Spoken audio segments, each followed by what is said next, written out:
caso que chamou muita atenção, inclusive ficou bem famoso aí nas redes sociais, a agressão que o Sivaldo sofreu dentro do juizado do idoso. Ele estava filmando e o presbítero Daniel, junto com outras pessoas que faziam a segurança do presidente, o pastor Ailton, e ao filmar, esses seguranças vieram, no caso, a agredir o Sivaldo. E essa agressão gerou um processo também, que saiu o resultado agora há pouco. Esse Daniel, vejam bem, o Daniel, por conta dessa agressão praticada contra o Sivaldo, ele foi promovido, passou de presbítero a evangelista. Veja o que é que se dá à igreja. Quer dizer que ele foi coroado, certo? Com a promoção por conta da agressão que ele praticou contra um irmão da igreja. Onde é que isso aí é evangelho? Onde é que esses homens estão fazendo, eu posso dizer assim, conforme eles usam o púlpito, fazendo a vontade de Deus? Então, saiu a sentença agora recentemente. No caso, o Daniel foi condenado a pagar uma indenização, que eu não vou dizer o valor, mas houve uma indenização para Sivaldo. Então, para se ter ideia da proporção... Esse processo foi cível ou criminal? É cível e ele é público, Josué. Esse processo, posteriormente, quando transitar em julgado, eu vou passar a sentença para você ler em seu canal, como também a sentença recentemente de Antônio Cândido, que Antônio Cândido foi proibido de entrar na igreja. Todo mundo conhece quem é Antônio Cândido.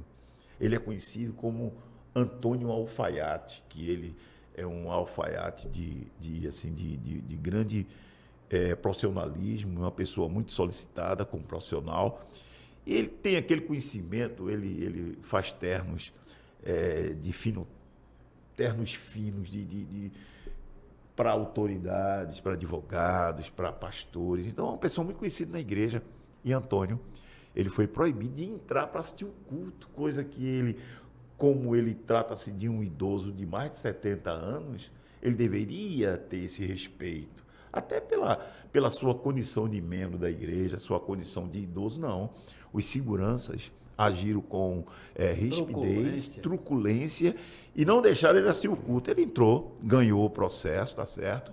Certamente vai haver recurso, mas eu estou trazendo ao conhecimento das pessoas o que realmente se revela nos bastidores da Assembleia de Deus no estado de Pernambuco. Infelizmente, são coisas péssimas, inclusive tem situações que, infelizmente, eu não posso trazer aqui para o público, porque são coisas realmente estupefatas. São coisas que causariam, acho, até nojo e asco se eu as mencionasse aqui, para você ter ideia do que acontece nos bastidores. Por que eu digo isso? Porque as pessoas que me conhecem sabem que eu já tive uma ligação muito forte com a direção da igreja, fui advogado durante alguns anos lá da direção da igreja e conheço muita coisa e muitas pessoas. E essas pessoas me ligam e falam: Miguel, está acontecendo isso e isso. Olha, Miguel, está acontecendo isso. Eu digo: olha, é simples assim. Você vem, dá o seu rosto, que a gente denuncia. As pessoas têm medo. Tem medo até, Josué, da morte. Tu acredita nisso? Tem pessoas: não, se eu fizer isso, se eu for denunciar, vão me matar. Então, veja a situação em que se encontra atualmente essa igreja, que é centenária, mas nos últimos 22 anos vem sendo administrada de uma forma, eu posso dizer, 25 anos, né? 25 anos e está aí. Denúncias e mais denúncias não impedem que se traga político para dentro da igreja, se faça uma verdadeira, eu posso dizer assim, lavagem cerebral com o povo, dizendo que é necessário se pagar o dízimo, não se deve mexer no ungido. Tudo isso aí são falácias, são enganos e engodos, exatamente para manter cativo esse pessoal. E eu posso dizer assim, hoje eu considero uma seita Josué. Eu não considero hoje uma igreja, porque seita, se tem aquele guru, aquela pessoa central, idolatrada, amada, eu posso ser reverenciada na figura de um homem. E essa reverência, essa idolatria, ela está se passando de geração para geração. Aí a gente faz uma análise. Quem enriquece com isso?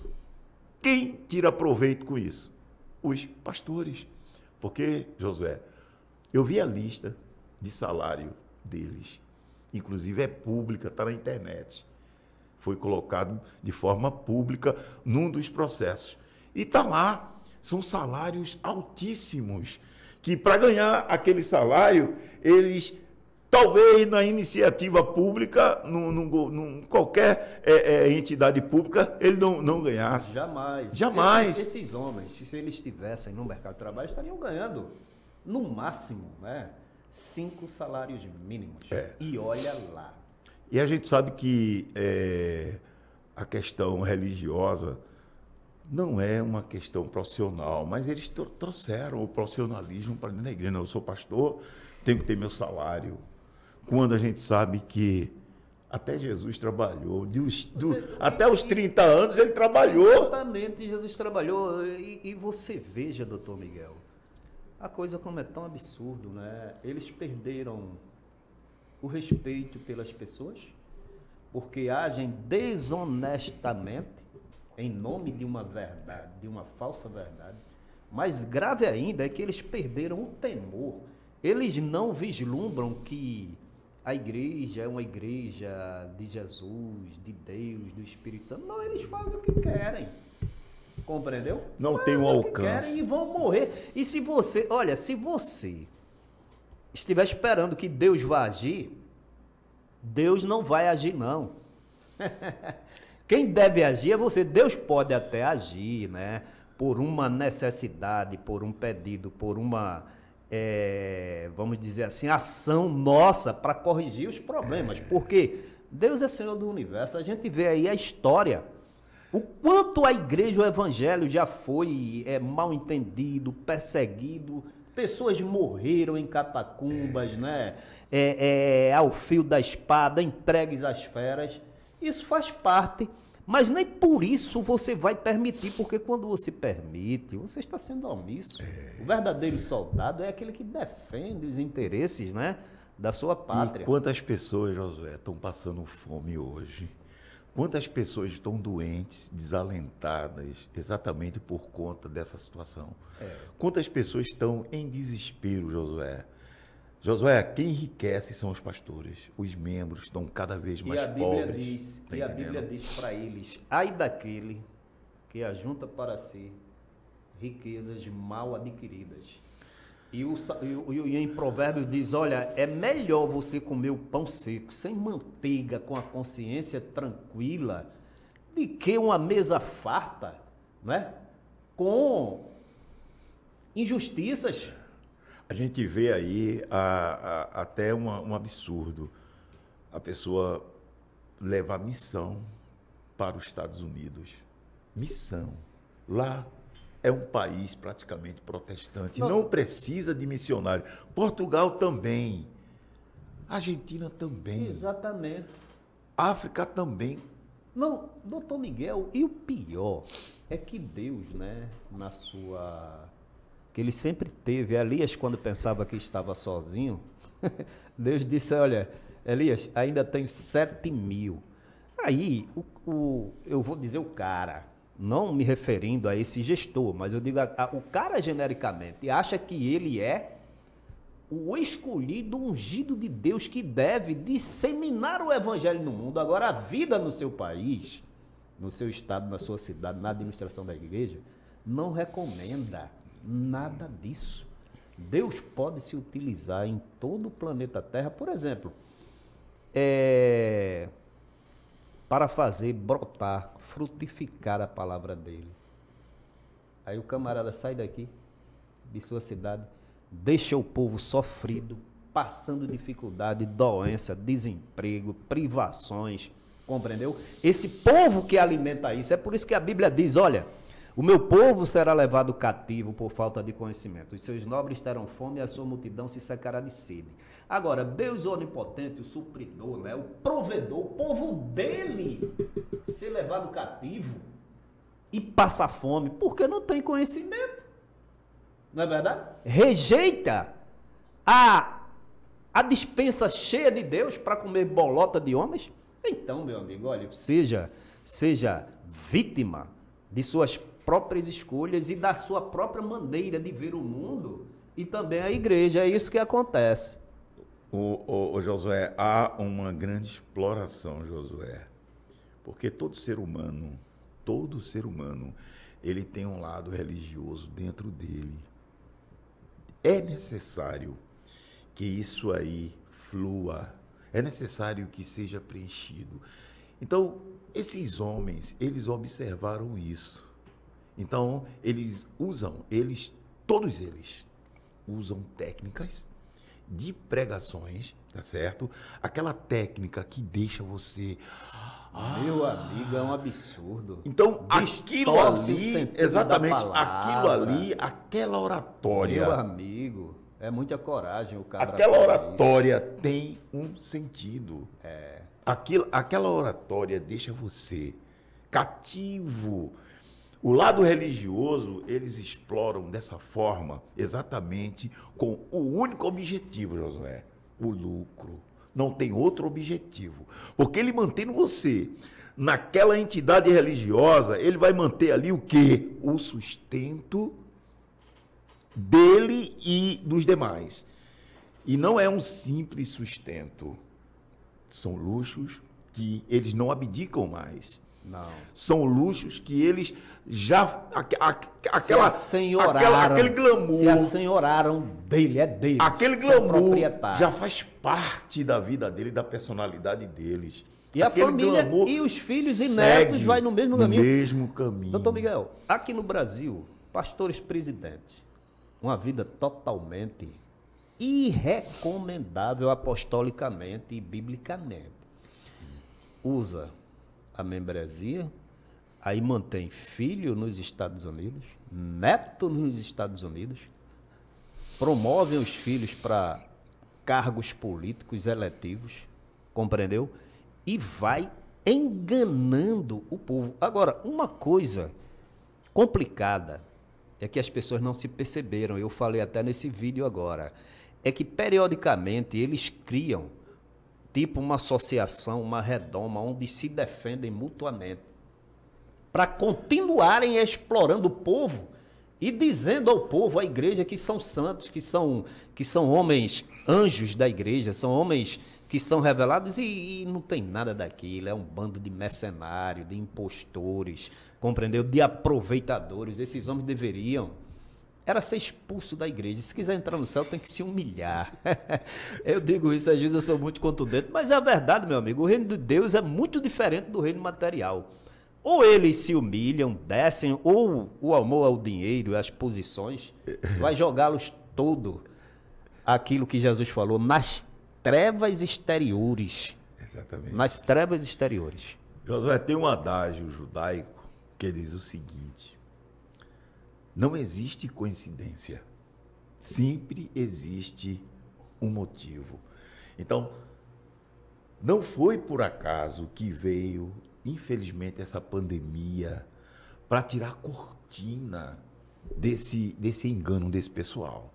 Foi na pandemia que se descobriu que esses homens eram verdadeiros devoradores de dinheiro, entraram em pânico, fizeram até passeata, fizeram protesto para que as igrejas se mantivessem abertas. Não era preocupado com o bem-estar religioso nem social de ninguém, não. Eram preocupados com o dinheiro. Então, isso aí revelou o outro lado obscuro desses religiosos. Josué, eu não tenho medo de dizer não. Existem as raríssimas exceções, mas a grande maioria são bandidos, são fraudadores, são estelionatários. Por quê? utilizam de forma ardilosa a oratória, utilizando-se da Bíblia para enriquecimento próprio, para o bem-estar dele, o bem-estar financeiro dele e dos demais que os cercam. Então a gente vive hoje isso aí. É uma verdade. Agora, o que faz você acreditar? Aí a gente vem para outro lado, também revelado de uma forma não coincidente. A questão lá no Amazonas, que fragaram o pastor fazendo assédio sexual com uma secretária. A Câmara pegou ele passando a mão nas partes íntimas, um pastor presidente. Aí vem na Paraíba, o outro pastor com amante. Aí vem Flor de Lis, uma verdadeira devassidão na igreja, uma promiscuidade na igreja. Então, a cortina vai se caindo. Vem estouro aqui, ali, homossexualismo, vem a pedofilia, vem tudo isso. Assim, olha, não são coincidências. São permissões para que se descubra o outro lado dessas pessoas. São pessoas perversas, Josué. E a culpa tudinho disso é do povo. Sabe por quê, doutor Miguel? Eu observo assim o seguinte, né? O pecador antigamente dizia, o pecador temente a Deus, dizia, olha, da minha cabeça para cima eu não quero brincadeira. Era um respeito, era um temor, compreendeu? O crente passa o dia todo dissociado da realidade evangelística, da volta de Jesus, compreendeu? Da necessidade do mundo, da necessidade... Olha, tudo o que está acontecendo hoje no planeta são coisas que, se um crente daquele fervoroso de que morreu há 50 anos ressuscitasse, compreendeu? Ele ia viver uma vida pia de oração 24 horas por dia, porque sabia que a volta de Jesus estava próxima. Mas os crentes se envolvem no dia a dia, né, com mil e uns problemas, esquece a administração da igreja e vai para a igreja, vai com aquele afã, como o senhor disse, de orar, de buscar, de santificar, de cultuar a Deus e ignora toda essa realidade. Quer dizer, uma vida individualista, sem propósito, sem objetivo e sem vislumbrar, compreendeu? É o que Deus, na realidade, como Deus está vendo essa igreja. Aí, os homens, não é? Deitam, mal intencionados, deitam e enrolam. Ninguém incomoda, ninguém... Mas aqui eu vou continuar, doutor Miguel, falando, doa quem doer, viu? Josué. Eu vou continuar, porque se o ministério de um é cantar, o do outro é pregar, o do outro é orar, eu já fiz tudo isso, mas agora é denunciar. E quando eu faço isso, não é vingança. Não, de modo algum. Quando eu faço isso, eu entendo que eu estou prestando um serviço ao genuíno evangelho. Simplesmente assim. Josué, o evangelho, ele não traduz riqueza. O pessoal faz um esforço terrível, esses pregadores, para transparecer para essas pessoas aquele evangelho da prosperidade. Evangelho não é prosperidade, Josué. Eu digo isso sem medo de errar. Porque se fosse prosperidade financeira, Jesus não morreria pobre, Pedro não morreria pobre, Paulo não morreria pobre, e outros pregadores, como os que trouxeram o evangelho aqui para Pernambuco, morreram pobres. Os heróis da fé, eles viam uma pátria futura melhor e desprezaram tudo aqui. Hoje, isso aí, a gente não tem sombra de dúvida. São mentirosos. E você veja bem, a coisa é tão transparente. Enganadores. Tão transparente que, numa audiência, nesse processo que Sivaldo e Geoane foram absolvidos, se caiu completamente a venda dos olhos. Por quê? Sentou na mesa um homem para prestar o depoimento que era o presidente, o gestor, e ali ele discorreu toda mentira que se possa viver e sentir. Existem pessoas que dizem, olha, depois daquela mentira eu saí da igreja. Olha, eu não pensei que aquele homem fosse tão mentiroso. Olha, eu não sabia que a igreja tinha tanta coisa errada. Eu não sabia que isso acontecia na igreja. Mas acontece por quê? São homens normais, não endeusem esses homens, porque eles são passíveis, isso é natural, Josué. A gente vê o homem cair. Talvez eu seja o maior pecador de todos, mas que você, esse cara não tem jeito. Mas eu sou humano. E não fico na igreja pedindo dinheiro para me manter, não. E se querem levar uma vida devassa, de regalia, de engano, levem. Agora, saia da igreja, meu amigo. Aí as pessoas às vezes, por que vocês não saem? Não, eu vou defender o evangelho. Esteja lá onde eu estiver, olha, eu não vou para DCeara, transferido, não vou para Rede Esperança, não vou para de Adoração, não, eu fico na Assembleia, embora excluído. Eu não tenho, aí eu faço como Pedro, né? Eu estou em Cristo.